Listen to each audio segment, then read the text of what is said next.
प्रस्तुत कविता fog curl Sandberg द्वारा compose की गई है।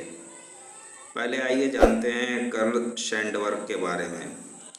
कर्ल सैंडबर्ग जो कि जनवरी 6, 1878 को बॉर्न हुए थे एंड जुलाई 22, 1967 को उनकी मृत्यु हो गई। अमेरिकन पोइट थे, बायोग्राफर, जर्नलिस्ट और एडिटर भी थे और उन्होंने 3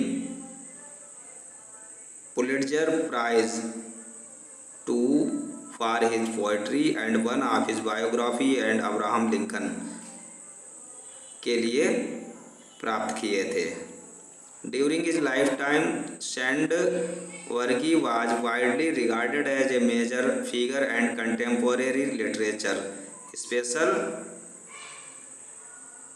for volumes his collect works, including Chicago Poem 1916, Cornhuskers 1918 and Smoke the Steel 1920। इनके द्वारा इन्हें पुरस्कृत किया गया था। विशेष रूप से इनकी ये कविताएं जो थीं वो सम्मानित रही थीं। अब आइए चलते हैं इनके बारे में।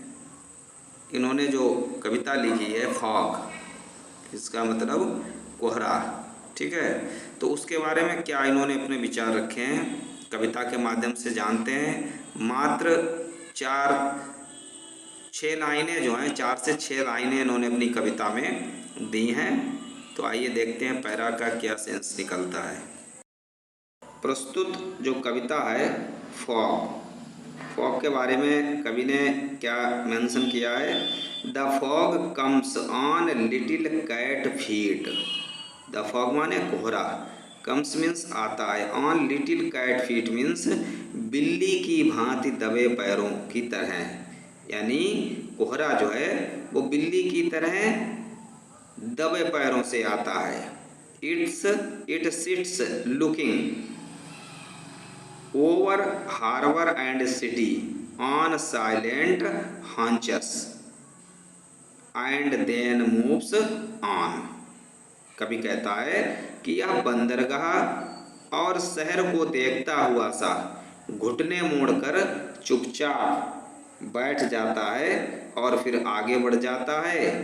यहाँ पर जो है प्रस्तुत इन पंक्तियों में कवि ने कोहरे की तुलना जो है एक बिल्ली से की है। जिस तरह से बिल्ली जो है अपने शिकार को आक्रमण करने के लिए, अपने शिकार पर आक्रमण करने के लिए दबे पांव से आती है, उसी तरह से कवि ने कोहरे की कल्पना भी उसी भांति कर दी है। तुलना कवि ने कोहरे की तुलना जो है उसी भांति कर दी है कि इसी तरह से फॉग जो है वो धीरे धीरे दबे पैरों से आता है और सारे शहर और जहाँ भी जिस वातावरण में फैलता है उसे अपने से ढक लेता है।